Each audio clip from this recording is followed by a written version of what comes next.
Hello friends, welcome back. आप सभी का अपने ही channel smart study class for you में बहुत बहुत स्वागत है। दोस्तों, आज की ये वीडियो आपके लिए कुछ ज़्यादा ही स्पेशल है बिकॉज इसमें हम डिस्कस करेंगे कि आप सेंटेंस का प्रॉपर हिंदी कैसे निकालें। कोई भी इंग्लिश सेंटेंस है उसका हिंदी निकालना कहाँ से स्टार्ट करें। ठीक है, कई बार ये समस्या होती है आपको कि आप इंग्लिश के जो वर्ड मीनिंग्स है वो भी आती हैं आपको। ठीक है, सारे वर्ड्स आप समझ रहे हैं बट उसका प्रॉपर हिंदी कैसे निकालें और कहाँ से शुरुआत करें, इस चीज़ पे दिक्कत होती है और यहाँ पर आप फंसते हैं। तो इस वीडियो में हम डिस्कस करेंगे कि आप सेंटेंस को मतलब कि 2-3 पार्ट में उसको ब्रेक कर लें और कहाँ से उसका हिंदी मीनिंग निकालना स्टार्ट करें तो उसका एक सही हिंदी निकल के आएगा। ठीक है, जो कि बहुत इंपॉर्टेंट है। तो चलिए हम इस वीडियो को शुरू करते हैं और इस बात पे भी हम डिस्कस करते हैं और साथ में ही स्टोरी को समझते हैं और नई नई मीनिंग्स भी सीखते हैं। तो ये आज की स्टोरी है, आप यहाँ पर देख रहे हो, जिसका नाम है अ loyal mongoose and a farmer. ठीक है, यानी एक वफादार नेवला और एक किसान। तो यहाँ पर लॉयल का मीन्स होता है वफादार, ठीक है, और मंगूस हो गया नेवला और फार्मर हो गया किसान। ठीक है, तो हम एक नेवला और एक किसान के बारे में बात करने वाले हैं। ये बहुत ही फेमस स्टोरी है गाइस। ठीक है, आप सुनेंगे तो आप समझ जाएंगे। हो सकता है कि आप में से ज़्यादातर लोग इस स्टोरी के बारे में जानते हो। ठीक है, लेकिन आपका फोकस क्या है? इंग्लिश लर्निंग करना, इंग्लिश सीखना। ठीक है, और इंग्लिश का हिंदी में ट्रांसलेशन कैसे करना है, आपका फोकस इसमें है और इसके साथ आप स्टोरी एंजॉय तो करते ही हैं। ठीक है, तो चलिए अब शुरू करते हैं। Once there was a farmer, ये पहला सेंटेंस है आपका। Once there was a farmer who lived with his wife and his infant son in a village. तो यहाँ तक एक आपका पूरा सेंटेंस हो गया, राइट। अब आपको हर वर्ड का मीनिंग पता है। ठीक है, यहाँ पर आप देख रहे हो कि वंस यानी होता है एक बार, ठीक है, वॉज यानी था, हु यानी जो, लिव्ड यानी रहता था। ठीक है, पास्ट में है तो लिव्ड। यहाँ पर मैंने आपको लिव के तीनों फॉर्म लिख रखा। कई बार कुछ लोगों को कन्फ्यूज़न होती है कि लिव्ड है तो ये वर्ब का सेकंड फॉर्म, फर्स्ट फॉर्म क्या होता होगा, थर्ड फॉर्म क्या होता होगा। ठीक है ना, तो यहाँ पर मैंने कुछ वर्ब के फर्स्ट सेकंड और थर्ड फॉर्म भी मैंने नोट कर रखा है ताकि आपको इसकी जानकारी भी होती जाए, जो कि बहुत इंपॉर्टेंट है। First form, second form, third form जानना बहुत ही आवश्यक है। इसके बिना जो है आप इंग्लिश में आगे नहीं बढ़ सकते हैं, यानी प्रॉपर तरीके से आप इंग्लिश नहीं सीख सकते हैं। तो गाइस, आप कमेंट करके बताइएगा कि ये तरीका आपको कैसा लगा। तो देखिए, आपको सेंटेंस में सबसे पहले ढूंढना है वर्ब। ठीक है, सब्जेक्ट, वर्ब और ऑब्जेक्ट, 3 चीज़ें यदि आप ढूंढ लेते हैं तो उसी से आपका प्रॉपर हिंदी मीनिंग निकाल आता है। क्या कहा मैंने? सब्जेक्ट, वर्ब और ऑब्जेक्ट। ठीक है, तो सबसे ज़रूरी होता है वर्ब और सब्जेक्ट। ठीक है, वर्ब यानी क्रिया, यानी उस सेंटेंस में किस काम के बारे में बात किया गया है। ठीक है, तो जैसे आप ये पढ़ रहे हो, आपको बेसिक अगर इंग्लिश आती है तो आप समझ जाएंगे कि यहाँ पर जो वर्ब है वो वॉज है और यहाँ पर वर्ब लिव है, लिव यानी रहना। ठीक है, जैसा कि यहाँ आपको दिख रहा है, और इसके अलावा कोई भी वर्ब नहीं है। तो और इसके अलावा फिर सब्जेक्ट, जैसे वॉज यानी था तो कौन था, लिव यानी रहना तो कौन रहता था। ठीक है, यानी फार्मर की बात हो रही है। ठीक है, तो आपको यहीं से शुरू कर देना है ट्रांसलेशन। जैसे वंस, एक बार। ठीक है, देयर वॉज अ फार्मर, एक किसान था। क्या बोला मैंने? किसान, क्योंकि वो सब्जेक्ट है इस सेंटेंस का। तो एक किसान था। ठीक है, हु लिव्ड, जो रहता था, किसके साथ? विथ हिज वाइफ, अपनी वाइफ के साथ वो रहता था। एंड हिज इन्फेंट, इन्फेंट यानी शिशु, छोटा बच्चा जो होता है, 5 साल से बच्चे जो कम होते हैं, ठीक है, 1 साल के, 2 साल के। सन इन अ विलेज, तो अपने शिशु बेटे के साथ, इन अ विलेज एक गांव में, इन यानी में, ठीक है, विलेज यानी गांव, तो एक गांव में रहता था। ठीक है, तो इस तरह से आप शुरुआत कर देंगे और फिर आप आगे बढ़ते जाएंगे तो आपको प्रॉपर हिंदी निकालने में कोई दिक्कत ना होगी। ठीक है, farmer and his wife loved their son very much. The farmer and his wife, ये सब्जेक्ट है। ठीक है, लव्ड यानी प्यार करना। तो कौन प्यार करता था? ठीक है, द फार्मर और हिज वाइफ, किसान और उसकी पत्नी, ये दोनों। तो किसान और उसकी पत्नी, देयर सन, अपने बेटे को बहुत ज़्यादा प्यार करते थे, वेरी मच। ठीक है, नेक्स्ट है वन डे, वाइल।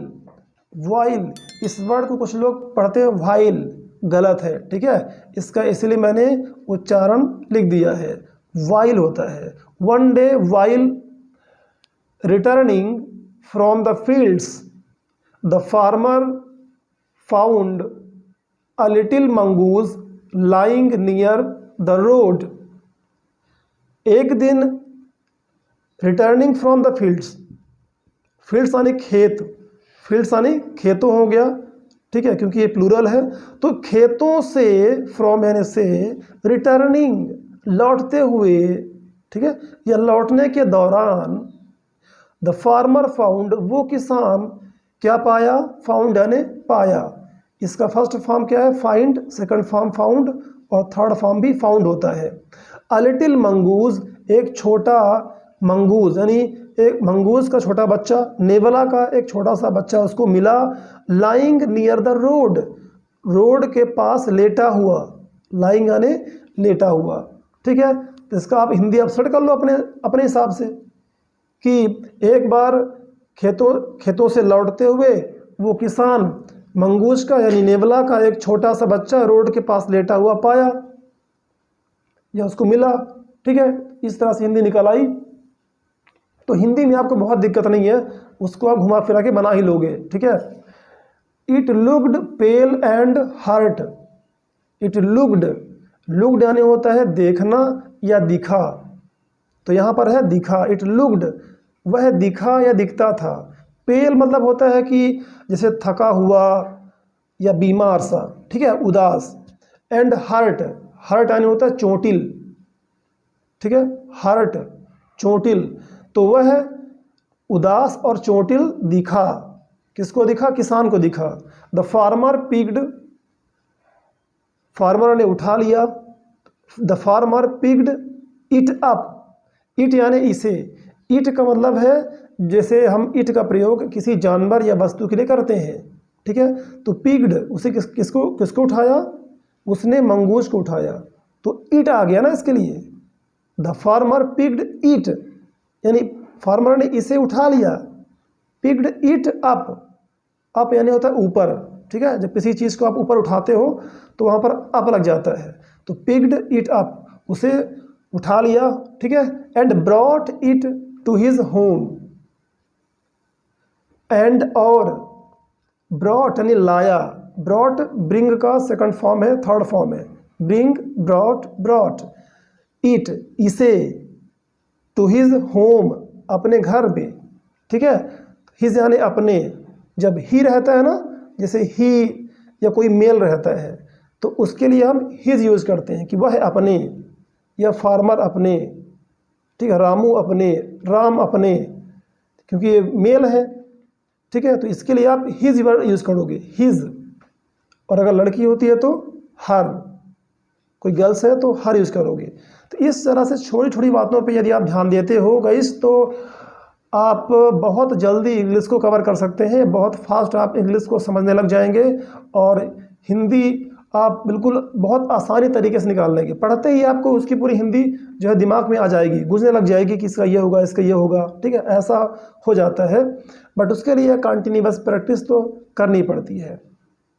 चलिए, तो जैसे मैं कुछ चीज़ों को बारीकी से बताता हूँ, तो आप कई बार एक बार में नहीं पकड़ पाते हैं, तो आप वीडियो को दोबारा भी सुन सकते हैं। ठीक है, चलिए नेक्स्ट देखते हैं। He told his wife that the little mongoose would be a pet for their sun.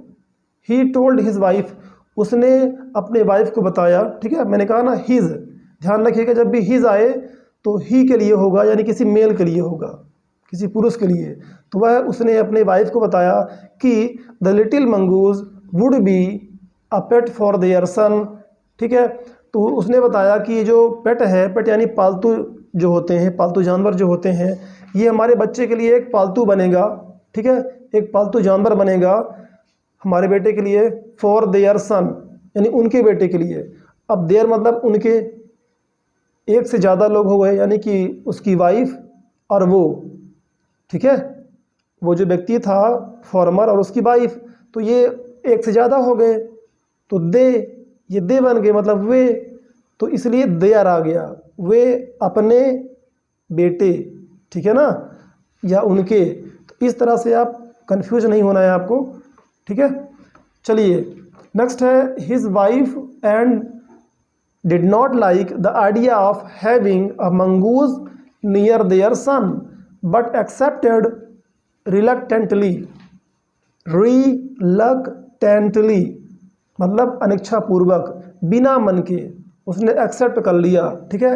His wife did not like the idea यानी जो ये आइडिया फार्मर बता रहा था अपनी वाइफ को, वो इसको पसंद नहीं आया, उसने इसको पसंद नहीं किया, इस आइडिया को, इस कल्पना को। ऑफ हैविंग यानी रखने का, हैविंग मतलब होता है रखना, ठीक है। तो इस उसको रखने का जो आइडिया था किसान का, उसको पसंद नहीं आया। अ मंगूस नियर देयर सन, अपने बेटे के करीब, ठीक है। देयर, देखिए यहाँ पर देयर का मतलब अपने हो रहा है, अपने बेटे। क्यों? क्योंकि वो एक से ज़्यादा है, हम उनके लिए बात कर रहे हैं। दे यानी वो और उसकी वाइफ को मिला के तो वो बन गया दे, इसलिए देयर आ गया।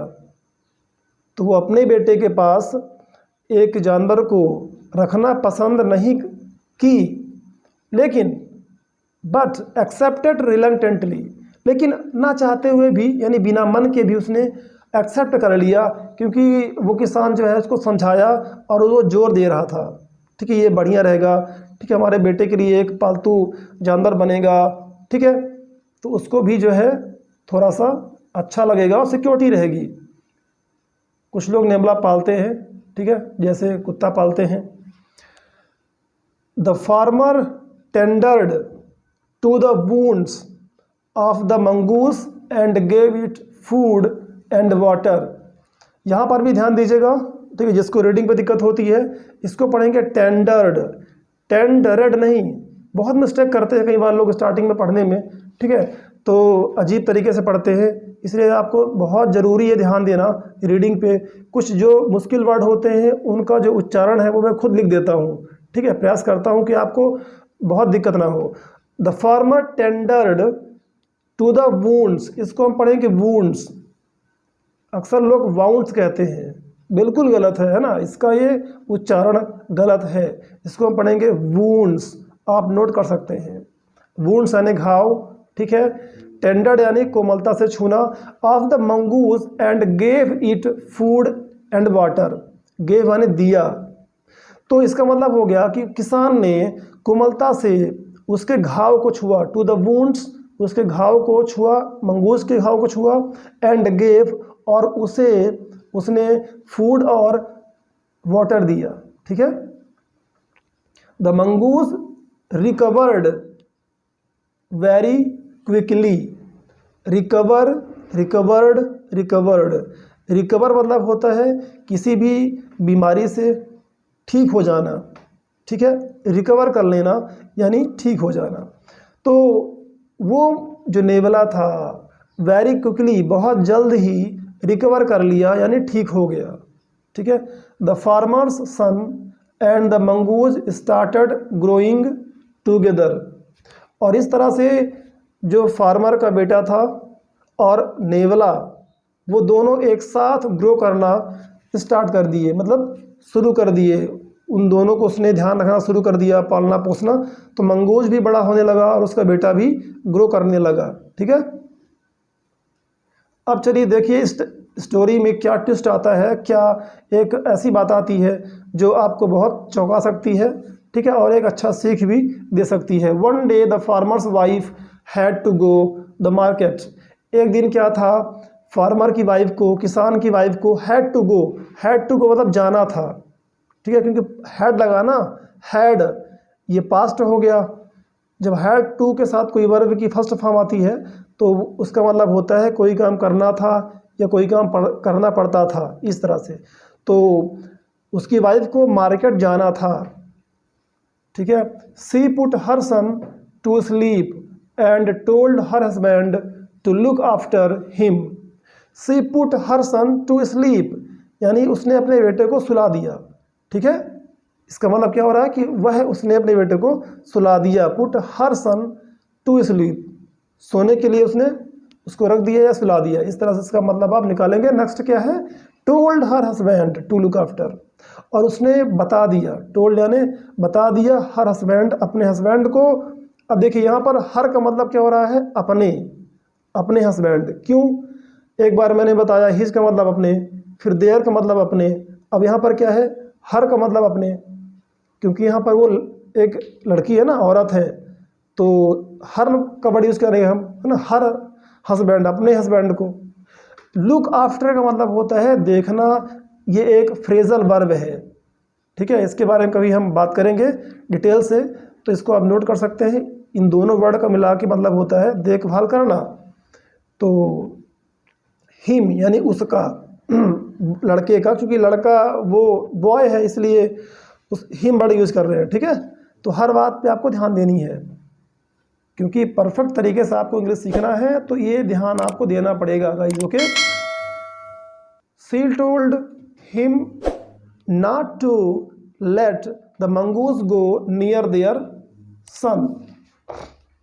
शी टोल्ड उसने बताया, हिम यानी उसको, किसको, किसान को बताया, यानी अपने पति को उसने बताया। Not to let, to let मतलब होता है कि ना करने देना, जैसे कुछ करने देने के लिए हम किसी को अनुमति देते हैं, तो लेट के बाद कोई वर्ब आती है, ठीक है, तो उसका मतलब होता है कि कुछ हम करने देने के लिए हम कह रहे हैं। जैसे not to let the mongoose go, यानी मंगूज को नहीं जाने देना है, चूँकि यह नॉट लग गया, तो नॉट लेट टू मंगूज, यानी मंगूज को कुछ ऐसा नहीं करने देना है। बात समझ में आ रही है? तो ये थोड़ा टफ होता है, तो यहाँ पर आपको बहुत ध्यान देना है। इन चीज़ों को आप नोट कर सकते हैं, बिल्कुल अपने रफ पेन में नोट कर लें, ताकि फ्यूचर में कभी ये दोबारा आए तो आप आसान तरीके से समझ जाओ और आप आगे बढ़ जाओ और फास्ट तरीके से आप इंग्लिश कवर कर पाओ। तो not to let the mongoose go, mongoose को नहीं जाने देना, कहाँ, नियर देयर सन, अपने बेटे के पास। नियर मतलब पास। ओके, चलिए नेक्स्ट है, सी somehow felt that it is not safe to let the animal go near their son. She somehow, वह हालांकि, felt यानी महसूस की, feel का सेकंड फॉर्म है felt, feel felt, उसने महसूस किया, है ना, हालांकि, that it is not safe, यह सुरक्षित नहीं है, it यानी यह जो वो कह रही थी, यह सुरक्षित नहीं है, टू लेट द एनिमल गो, फिर आ गया टू लेट, बताया था ना, टू लेट द एनिमल गो, जानवर को जाने देना, मैंने कहा था ना कुछ करने देना, लेट का मतलब, तो जानवर को अपने बेटे के पास जाने देना ये सुरक्षित नहीं है। बात समझ में आ रही है ना? नेक्स्ट है, the husband assured her that he would look after the baby. देखिए यहाँ पर हर फिर से आ गया, ठीक है, लुक आफ्टर फिर से आ गया, तो आपको उन चीज़ों को रिवाइज करना है और फिर से ध्यान में रखना है। यही तो होता है कि जब आप स्टोरी पढ़ते हो, कुछ वर्ड बार बार आते हैं और आप उनको बार बार रिवाइज करते हो और आप एक्सपर्ट हो जाते हो। ठीक है, कुछ दिन बाद आप बिल्कुल अच्छी तरह से आप समझने लग जाते हो। बस गाइस, आप इस तरह से लगे रहें और मेरा भरोसा है कि आप एक दिन इंग्लिश में एक्सपर्ट हो जाएंगे। ठीक है, बहुत अच्छे हो जाएंगे। तो द हस्बैंड एश्योर्ड, एश्योर्ड यानी भरोसा दिलाना या निश्चिंत करना। तो हस्बैंड ने यानी उसके पति ने उसे निश्चिंत कर दिया, भरोसा दिला दिया, हर दैट, हर यानी उसे, उस अपनी वाइफ को, दैट कि he would look after the baby, कि वह बच्चे का यानी बेबी का लुक आफ्टर करेगा, यानी कि देखभाल करेगा। राइट, चलिए नेक्स्ट बढ़ते हैं। Soon after his wife had left for the market. ठीक है, सून आफ्टर मतलब कि जल्द ही। ठीक है, ये बात कहने के बाद यानी जल्द ही, उसके बाद, सून आफ्टर हिज वाइफ उसकी पत्नी हैड लेफ्ट। अब क्या यहाँ पर क्या है, हैड के बाद थर्ड फॉर्म है लीव, लीव लेफ्ट लेफ्ट, ठीक है। यहाँ पर लेफ्ट क्या है, लीव का सेकंड फॉर्म है, थर्ड फॉर्म है, ठीक है, LEAVE, जिसका मतलब होता है निकलना। तो हैड के बाद थर्ड फॉर्म जब आता है तो उसका हिंदी होता है कि वो काम हो चुका था या हो गया था, ठीक है। तो सून आफ्टर यानी जल्द ही उसकी वाइफ बाजार के लिए निकल गई थी, ठीक है, हैड लेफ्ट, निकल गई थी, चली गई थी। The farmer was called by the local money lender. The farmer was called यानी किसान को बुलाया गया। जब वॉज वर्ब के बाद थर्ड फॉर्म आ जाती है तो वो पैसिव वॉइस का सेंटेंस होता है, उसका मतलब होता है कि ऐसा किया गया, ठीक है, ऐसा किया गया, यानी किसान को बुलाया गया, किसके द्वारा, by the local money lender. Money मतलब पैसा होता है और लेंडर यानी होता है उधार देने वाला, जिसको हम बोलते हैं कर्ज दाता। बाय यानी के द्वारा, लोकल मतलब वही आसपास का, तो वही आसपास के कर्जदार जो कर्जदाता था उसके द्वारा उसको किसान को बुला लिया गया, ठीक है। अब देखिए यहाँ बच्चा भी अकेला है, अगर वो जाता है उसके पास तो उसका बच्चा अकेला पड़ जाएगा, ठीक है। तो यानी कुछ उसके साथ होने वाला है, उस बच्चे के साथ कोई ऐसी समस्या होने वाली है जो इस कहानी में ट्विस्ट लाएगी। The money lender wanted his money to be returned that he had lent to the farmer some time back. The money lender wanted, ठीक है, मनी लेंडर चाहता था, ठीक है, ये सब्जेक्ट हो गया और वांटेड वर्ब हो गई, दो चीज़ मिल गया जो इम्पॉर्टेंट होता है सेंटेंस में। हिज मनी अपना पैसा वो चाहता था, टू बी रिटर्न्ड वापस किया जाना। जब टू बी के बाद वर्ब का थर्ड फॉर्म आ जाए, टू बी, ठीक है, to be played, to be given, to be returned, उसका मतलब होता है कि वैसा किया जाना। तो वो अपना पैसा वापस किए जाना, उसके द्वारा वापस किए जाना चाहता था कि भाई जो है मेरा पैसा वापस किया जाए, right. That he had lent, जो उसने उधार दिया था। अब यहाँ पर दैट का मतलब क्या हो रहा है, जो, यानी जो पैसा। ही हैड लेंट, हैड के बाद फिर क्या आ गया, थर्ड फॉर्म आ गया, ठीक है। लेंड होता है इसका फर्स्ट फॉर्म, LEND, लेंड, ठीक है। लेंट, लेंट यानी उधार देना, तो उसने उधार दिया था, ओके। टू द फार्मर, किसान को, टू द फार्मर, किसान को। यहाँ पर टू का मतलब भी को हो रहा है, तो कई बार आप ध्यान दीजिए टू का मतलब को भी होता है, ठीक है, कई बार के प्रति भी होता है, तो ये चीज़ आप ध्यान देते रहिए। टू द फार्मर और कंडीशन के हिसाब से समझते रहिए। सम टाइम बैक, कुछ समय पीछे, कुछ समय पहले उसने दिया था, ओके। क्योंकि इंग्लिश का देखिए अपना अलग ही स्टाइल होता है, कई बार वो आप पढ़ते पढ़ते समझ जाते हैं। The farmer had a good harvest that season and had the money ready with him. तो the farmer had a good harvest, harvest मतलब होता है फसल की कटाई, यानी हमारी फसल अच्छी थी और हमने बढ़िया फसल काट उठ के हमने अनाज जो है रख लिया। तो इसका मतलब ये है कि फार्मर के पास जो है एक अच्छी फसल आई थी इस साल। हैड मतलब पास थी हमारे, had a good harvest. Had के साथ कोई अगर आप नाम यूज़ करते हैं, कोई नाउन यूज़ करते हैं, उसका मतलब होता है कि वो चीज़ मेरे पास थी, okay. Had a good harvest, तो उसके पास इस साल अच्छी फसल थी। दैट सीजन, ठीक है, उस सीजन में, उस ऋतु में। एंड हैड द मनी, और उसके पास पैसा भी था। रेडी विथ हिम, उसके पास पैसा बिल्कुल तैयार था, यानी कि उसके पास पैसा करंटली था। तो इस तरह से the baby was sleeping and thus the farmer could not take the child with him. वो बच्चा सो रहा था, ठीक है, वॉज स्लीपिंग यानी सो रहा था, एंड दस और इस वजह से या इसलिए, ठीक है। दस का मतलब आप निकाल सकते हो इसलिए, ठीक है।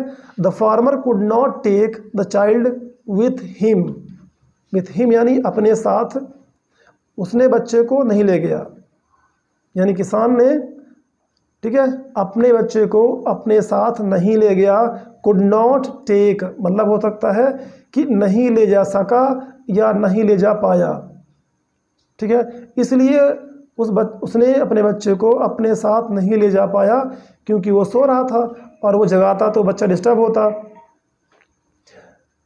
नेक्स्ट है, ही placed the child in his cradle and left him with the mongoose. He placed, place मतलब होता है रख देना, प्लेस कर देना, किसी जगह पे किसी चीज़ को रख देना। तो उसने अपने बच्चे को पालने में रख दिया। इन हिज क्रेडल, क्रेडल मीन्स पालना, ठीक है। ही प्लेस्ड द चाइल्ड, उसने बच्चे को उसके पालने में रख दिया। इन हिज क्रेडल, ठीक है, हिज यानी उसके, ठीक है, बच्चे के। And left him with the mongoose, और उसने नेवले के साथ उसको छोड़ दिया। विद द मंगूज, नेवले के साथ उसने उसको छोड़ दिया। लेफ्ट यानी छोड़ देना, लीव लेफ्ट, तो लीव का मतलब छोड़ना भी होता है और निकलना भी होता है, कहीं के लिए निकलना। ये आप बात नोट कर लें कि लीव यानी निकलना भी होता है, ठीक है, ये जो वर्ड होता है LEAV, और दोनों का सेकंड फॉर्म वही होता है लेफ्ट। तो लीव लेफ्ट, लेफ्ट यानी छोड़ देना, तो उसने छोड़ दिया उसको मंगूज के साथ, नेवले के साथ।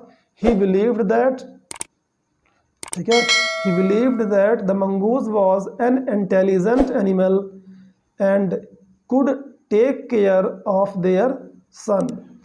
ही बिलीव्ड, उसने ऐसा भरोसा कर लिया, विश्वास कर लिया, दैट कि the mongoose was an intelligent animal, कि नेवला एक होशियार जानवर था, ठीक है, वॉज यानी था, and could take care of their son, और वह उनके बेटे का देखभाल कर सकता था। कुड यानी यहाँ पर क्या हो रहा है, सकता था, तो टेक केयर फिर से आ गया ना, टेक केयर मतलब देखभाल, जैसे वहाँ पर मैंने कहा था लुक आफ्टर, ठीक है, तो दोनों का सेंस एक ही होता है। नेक्स्ट है, आफ्टर सम टाइम यानी कुछ समय बाद, आफ्टर यानी बाद में, सम टाइम कुछ समय बाद, the farmer's wife came back. Farmers, यहाँ पर आप देख रहे हो फार्मर के बाद एक कॉमा है और फिर एस लगा है, इसको एपोस्ट्रॉफी कहते हैं, जिसका मतलब होता है का, की, के, जो भी आप निकाल सकें वहाँ पर, मतलब उसका जो फिट हो। द फार्मर्स यानी किसान की, यहाँ पर की आ रहा है, किसान की वाइफ केम बैक वापस आई, with a basket full vegetable. Basket full मतलब होता है टोकरी भर, है ना, टोकरी फुल, तो उसने अपने टोकरी में सब्जियां फुल भरी हुई, हाँ, वो लेकर वापस आई। नेक्स्ट है, she found the mongoose waiting for her outside the house. She found, उसने पाया, अभी मैंने आपको ऊपर बताया था ना, find, found, found. She found, उसने पाया, the mongoose waiting for her outside the house. तो ये आप समझ गए कि यहाँ पर सी हो गया सब्जेक्ट, फाउंड हो गया वर्ब, ठीक है, और मंगूज हो गया ऑब्जेक्ट। तो अब देखिए इसका कैसे निकालेंगे, मतलब आप वह मंगूज को, ठीक है, वह मंगूज को अपने घर के बाहर वेटिंग करते हुए यानी इंतजार करते हुए पाई। She looked at the mongoose and realised that something was not right. She looked at the mongoose, उसने मंगूज को देखा, ठीक है, लुक्ड देखा, एंड रियलाइज्ड और एहसास किया कि समथिंग वॉज नॉट राइट, कि कुछ सही नहीं था, यानी कुछ तो सही नहीं था। The face and the pause of the mongoose were covered with blood. तो मंगूज का पंजा और चेहरा, मैंने पहले मंगूज बोला क्योंकि वो सब्जेक्ट है, मंगूज का चेहरा और पंजा खून से कवर्ड था, यानी खून से ढका हुआ था, यानी खून में लथपथ था, ठीक है। सी वॉज डम स्ट्रक, यानी भौचक्का रह गई। सी वॉज डम स्ट्रक मतलब कि भौचक्का हो जाना, यानी वह भौचक्का थी, देखकर बिल्कुल उसको लगा कि मेरा बेटा गया, राइट। नेक्स्ट है यू डर्टी क्रिएचर, उसने कहा कि तुम गंदे प्राणी, जीव, डर्टी यानी गंदा, क्रिएचर मतलब जीव, तुम गंदे जीव, यू हैव किल्ड माई सन, तुमने मेरे बेटे को मार दिया है, जान से मार दिया है, किल यानी जान से मार देना, ठीक है। हैव के बाद थर्ड फॉर्म आया किल्ड, तो कर दिया है या कर चुका है, तो तुमने मेरे बेटे को जान से मार दिया है। सी क्राइड, वह चिल्लाई, and struck the mongoose on the head with her basket full of vegetable, and struck, struck मतलब होता है प्रहार कर देना, तो इसका फर्स्ट फॉर्म होता है स्ट्राइक, सेकंड फॉर्म स्ट्रक और स्ट्रक, तो वह प्रहार कर दी उसके ऊपर, किससे प्रहार कर दी, जो उसके पास फुल ऑफ बास्केट वेजिटेबल थी, ठीक है, यानी बास्केट यानी टोकरी, जिसके पास सब्जी से भरी हुई टोकरी थी, उसने उसके नेवले के सर के ऊपर पटक दी, ठीक है, प्रहार कर दी यानी मार दी, जिससे मंगूज क्या हो गया, मर गया, ठीक है। नेक्स्ट है, फिर देखिए, she ran inside and was relieved to find the baby sleeping peacefully in his cradle. She ran inside, वह अंदर की तरफ भागी, एंड वॉज रिलीव्ड और चिंता मुक्त थी, टू फाइंड यह पाकर, the baby sleeping peacefully in his cradle, तो क्रेडल में, पालने में बच्चे को पीसफुली शांतिपूर्वक सोते हुए पाकर वो चिंता मुक्त थी, ठीक है, बिल्कुल उसको टेंशन जो है उसका था दूर हो गया। On the floor she saw a black snake torn into pieces and bleeding.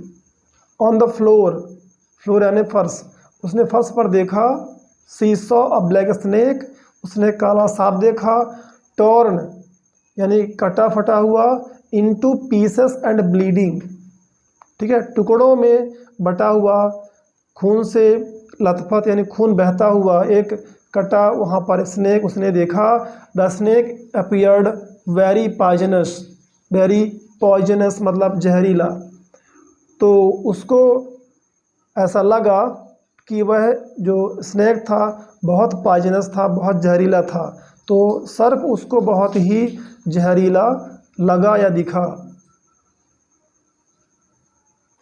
The farmer's wife realised what had happened, किसान की वाइफ ने ये एहसास किया कि ये क्या हो गया, वॉट हैड हैपेंड यानी जो घटना हुई उसने उसको एहसास हो गया कि आखिरकार में हुआ क्या होगा, ठीक है, उसको आइडिया लग गया। The farmer's wife realised that what had happened, तो क्या हुआ था उसको एहसास हो गया। The mongoose must have seen the snake and realising it that it might harm the baby, the mongoose would have torn the snake into pieces. उसको बात समझ में आ गई कि द मंगूज मस्ट हैव का मतलब क्या होता है, जरूर ऐसा होना चाहिए, ठीक है, पास्ट में है ना, इसलिए जरूर ऐसा होना चाहिए था, उसको ऐसा लगा कि the mongoose must have seen the snake, वह स्नेक को देखा होगा, जरूर देखा होगा, and realising that it might harm the baby, और ये रियलाइज़ करते हुए, ये एहसास करते हुए कि यह बच्चे को नुकसान पहुंचा सकता है, माइट यानी सकता है, माइट हार्म यानी नुकसान पहुंचाना, तो नुकसान पहुंचा सकता है, यह एहसास करते हुए the mongoose would have torn the snake into pieces, तो मंगूज सर्प को टुकड़ों में कर दिया होगा, टुकड़ों में उसे बिल्कुल काट दिया होगा, ठीक है, ऐसा उसे एहसास हो गया। और इसके बाद उसने क्या देखा, but what had she done, लेकिन उसने क्या किया था, हैड डन उसने क्या किया था, सी रस्ड वह अचानक से जल्दी भागी, ठीक है, बाहर की तरफ उसने भागी कि भाई मैंने क्या कर दिया, बैक टू द मंगूज, वापस मंगूज की तरफ वह जल्दी से भागी गई। With tears in her eyes, ठीक है, अपने आँखों में आंसू लिए, ठीक है, यानी विथ टीयर्स यानी ना, विथ यानी साथ, तो इसका जो हिंदी सेंस होगा वो इस तरह से होगा कि अपने आँखों में आंसू लिए, ठीक है, या अपने आँखों में आंसुओं के साथ, जो ज़्यादा आपको परफेक्ट लगेगा वही आप यूज़ करोगे, ठीक है। सी लिफ्टेड द हैवी बास्केट, वो जो बास्केट उसने टोकरी फेंक दी थी उसके ऊपर, वजनी थी ना, वो सब्जियों से भरी हुई थी, तो उसने उसको लिफ्टेड किया, यानी उसने उसको उठाया। सी लिफ्टेड, वह उठाई, भारी बास्केट को वह उठाई। एंड वेंट डाउन, और उठाकर उसको नीचे झुककर देखी, ठीक है। तो क्या देखी उसने? To look at him, to look at him, यानी मंगूज़ पर, यानी उस पर वो देखी। तो उसने क्या देखा? The loyal mongoose was dead, वफादार मंगूज़ मरा हुआ था, ठीक है। तो इस तरह से दोस्तों आपने देखा कि किस तरह से वो बिल्कुल जल्दबाजी में एक्शन लेती है, ठीक है, बिना जाने समझे एक्शन लेती है और उसे पछताना पड़ता है। तो यही सीख मिलती है इस स्टोरी से कि कभी भी कोई बात होती है तो पहले उसको जानिए, समझिए, फिर एक्शन लीजिए, तो आप पछतावा से बच सकते हैं, ठीक है। अदरवाइज़ नुकसान आपका और हमारा ही होता है।